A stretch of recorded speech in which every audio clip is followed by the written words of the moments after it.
And in the latest of governments being governments, Saudi Arabia sentences US citizen to 16 years over tweets critical of the regime. Because even though we don't have free speech here, there's a lot of countries that have a lot worse than us, especially places like Saudi Arabia. Move is another sign of Kingdom's aggressive crackdown on any whiff of dissent posted on social media. But just so you know, like, Saudi Arabia is what Britain and America want to be. They want to. They wish they were at this stage. Fucking hell, they're building very very slowly to it. They're building to it very very slowly, but oh, they wish they were fucking there. An American citizen has been sentenced to 16 years in prison in Saudi Arabia for tweeting critically about the Saudi regime, and another sign of the kingdom's aggressive crackdown on any whiff of dissent posted on social media.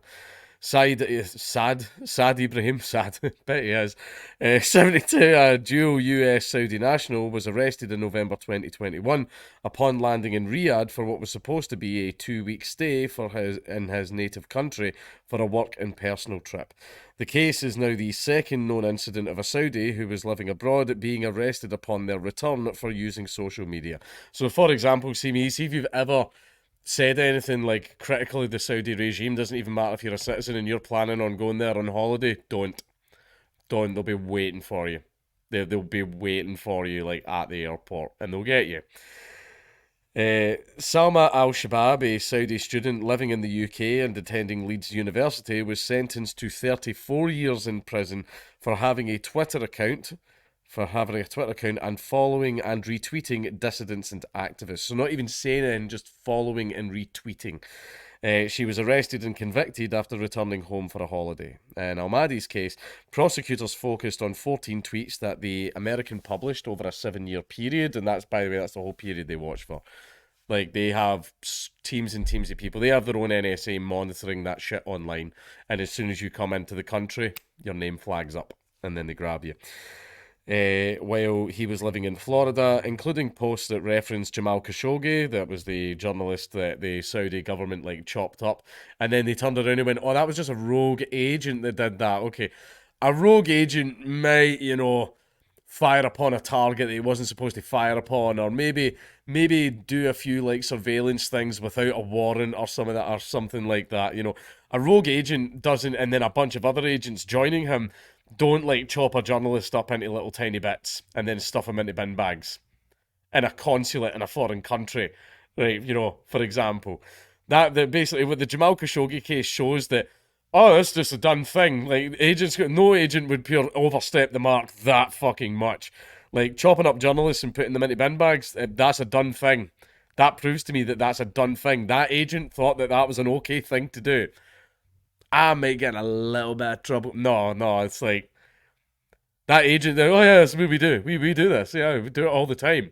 I mean, I did it again because I didn't think it'd be a problem because we do it so much. Fuck's sake. In an interview with The Guardian, Al Mahdi's son Ibrahim said Saudi agents kidnapped his father from the airport and held him in a hotel while they searched his phone, which contained photographs of caricatures of Saudi officials, such as a cartoon of a bloated and fat Mohammed bin Salman, the Saudi crown prince. Al Mahdi was detained for 11 months without trial and eventually sentenced to 16 years in prison, followed by 16 years of house arrest. He was convicted of harbouring a terrorist ideology and for trying to destabilise the kingdom. I mean, Jesus Christ, see if memes could destabilise a fucking country. Jesus Christ, I fucking wish. According to his son, US officials have also confirmed to the family that Al Mahdi has also been tortured. Saad Al Mahdi's story was first reported in a column in the Washington Post. His two Twitter accounts show Saad felt at home in America. Ibrahim said his father was simply exercising his freedom of speech when he published critical tweets. While he was aware of the Saudi crackdown on dissent, Ibrahim said his father felt safe travelling back to Saudi for a short visit, both because of his American citizenship and because he was part of a tribe that was considered well connected in Saudi society. Untouchable, that's what he thought, but no one is untouchable under MBS, not even God, Ibrahim said. He was trapped. Speaking to The Guardian from Florida, Ibrahim expressed intense frustration with the US government's handling of his father's case.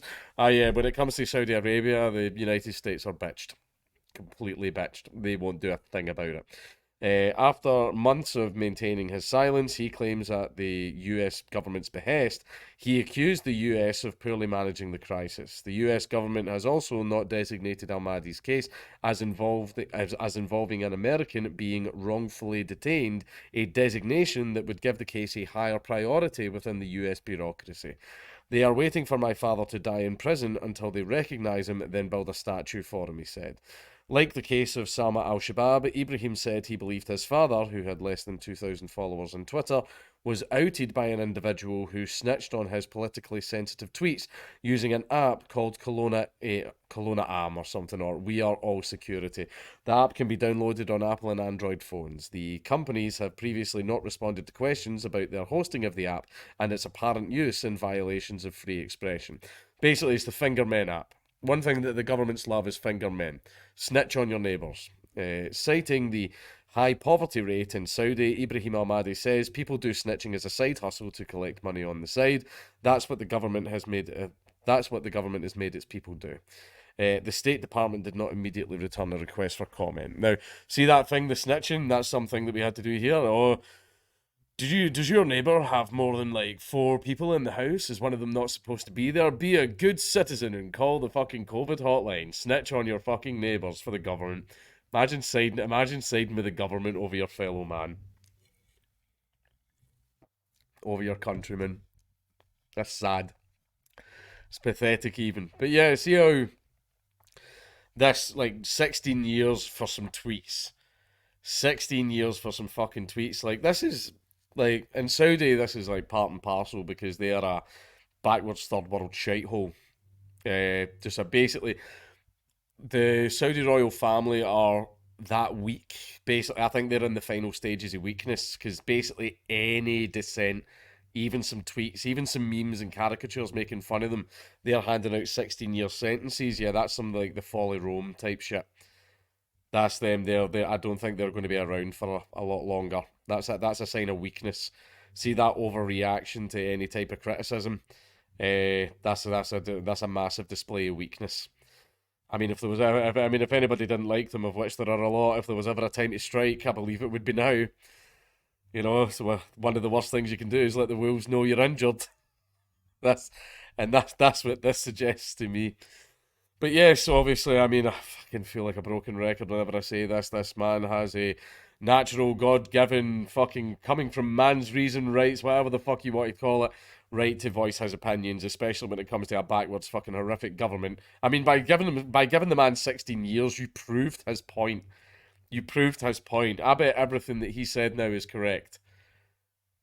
The Saudi royal family, the Saudi government are absolutely terrible and horrible people, and then you've done this and you've proved the man correct. So essentially, you've put a man in jail for being right.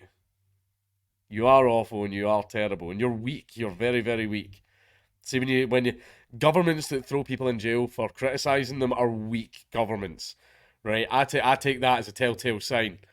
That's you know when you're in a fight and you land a really really good punch and your opponent staggers a little. That's when you go in. That's when you go in. He's rocked. This is your time to put him on the ground. I'm not advocating for anything like that. Like I'm just saying.